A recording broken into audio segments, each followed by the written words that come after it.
Ассалаумағалейкум қазақ елі.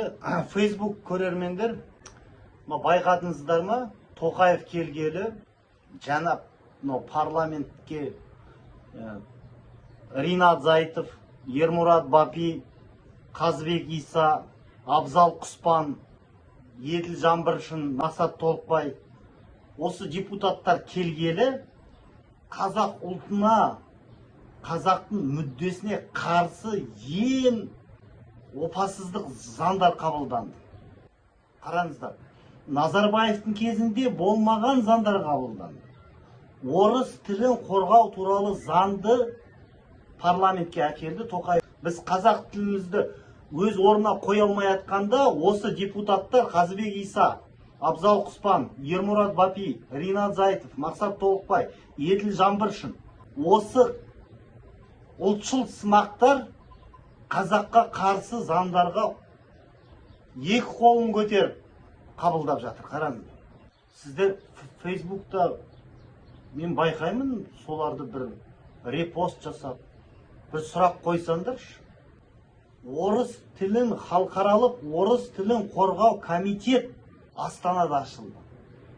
Оның не керегі бар? Біз неге халықаралық аренада қазақ неге орыс тілін қорғау керек? Москвада қорғасын, Санкт-Петербургта қорғасын, мәдени астанасы. Неге қазақтың қақ төрінде қорғайды? Мына русская община, исторический военный бірдемесе ашылды үйім, білесіздер, е? ФСБ ашқан. Астанада ашылды. Оның не керегі бар?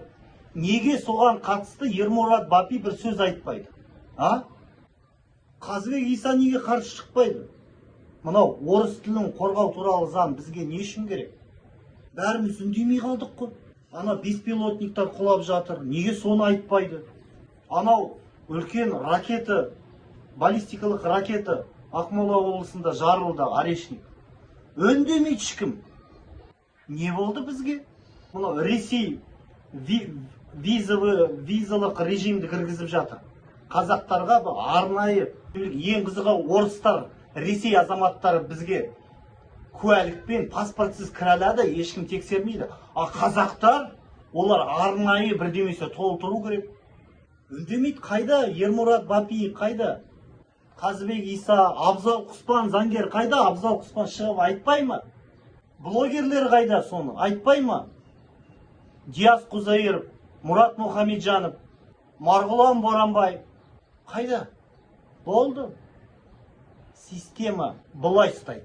Тырп еткізбейді. Бір жерінен бұлай ұстайды. Ұлттық қауіпсіздік комитет бұлай ұстайды. Тырп етпейді. Мынаны айтасың, мынаны айтпайсың. Сондықтан иллюзия болмасын. Мынау жақсы жігіттер, жоқ. Ресей бұлай ұстайды. Қатты ұстайды. Тоқаевты да тырп еткізбейді. Өзгермейді іштен.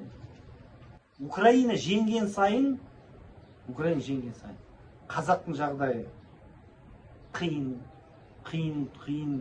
өте нашар болады. Неге? Өйткені Ресейдің олигарх, ФСБ бәрі, үкіметі бәрі Қазақстанға көшіп жатыр. Несі? Олар кім? Олар өз адамдарын тартады, өз адамдарын жұмысқа алады. Бүкіл банктер не істейді? Олар келгесін қазақты қысады. Сіздер ойламаңыздар, айтады, ой, Ресей ертең ыдырағасын бізге жақсы болады. Жоқ. Тегін ештеңе жоқ. Сіздер ойламаңдар. Мен үйде диванда жатып, қазір Украина женсе, қазақтың жоқ. Ондай тегін ештеңе болмайды. Орыстар бізге жайдан жай, мынау жігіттер жақсы екен, Украинаны қолдайды екен, мыналарға бере салайықшы. Жоқ. Егемендік, азаттық көріп жатсыңдар, Украина қалай алып жатыр. Мынау қанмен, термен алып жатыр. Абылай жай ешкім, мынау жігіттер жақсы сөйлейді екен, осыларға бересі. Жоқ. Ондай болмайды. Қанмен, термен келеді егемендік. Тілмен, сайрағанмен келмейді.